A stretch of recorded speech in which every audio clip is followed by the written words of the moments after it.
Assalamualaikum warahmatullahi wabarakatuh. Saya Balkis Rami Salsabil, NRP 18 dari kelas DM6A.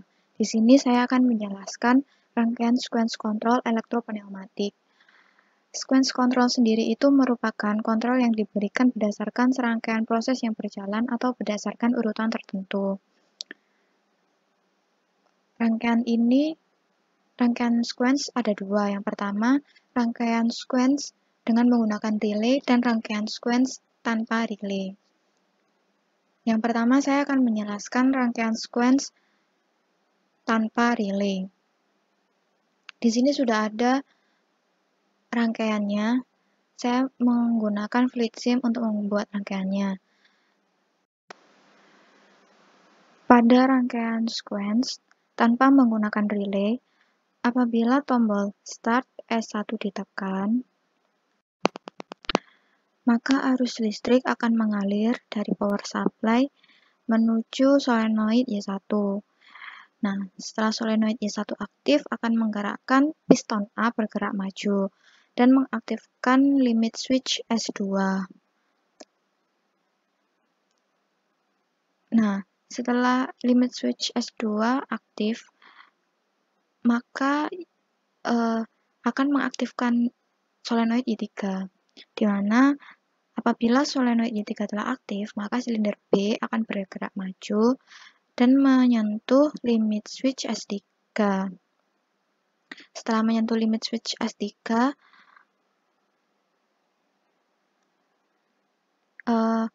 solenoid Y2 akan aktif. Lalu silinder A akan bergerak mundur dan menyentuh limit switch S4. Nah, setelah limit switch S4 aktif,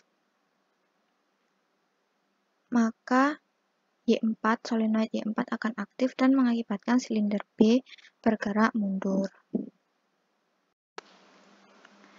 Selanjutnya, saya akan menjelaskan rangkaian sequence dengan menggunakan relay. Di sini saya sudah membuat rangkaiannya menggunakan software fluid sim. Pada rangkaian dengan menggunakan relay, bila tombol start S1 ini ditekan, maka arus listrik dari power supply ini akan mengalir ke kontraktor K1.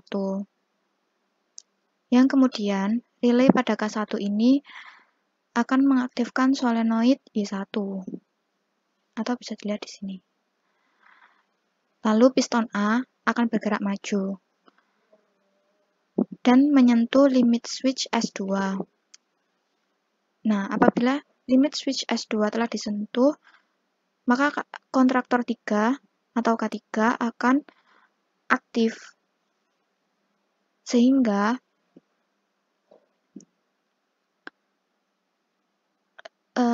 relay pada K3 ini akan mengaktifkan solenoid Y3.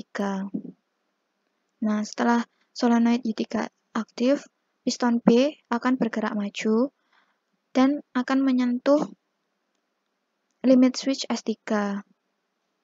Limit switch S3 yang akan mengakibatkan kontraktor 2 atau K2 ini menyala, dan relay pada K2 ini akan mengaktifkan solenoid Y2.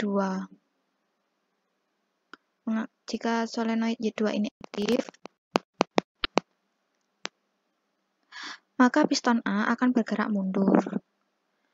Nah, apabila piston A bergerak mundur maksimal, maka akan menyentuh limit switch S4 yang mengakibatkan K4 atau kontraktor 4 ini aktif. Sehingga apabila kontraktor 4 aktif, solenoid Y4 akan aktif juga dan mengakibatkan silinder B bergerak mundur.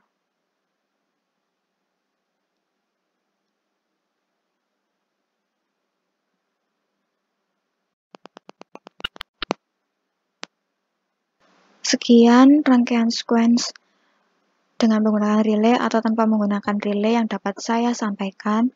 Kurang lebihnya saya mohon maaf. Wassalamualaikum warahmatullahi wabarakatuh.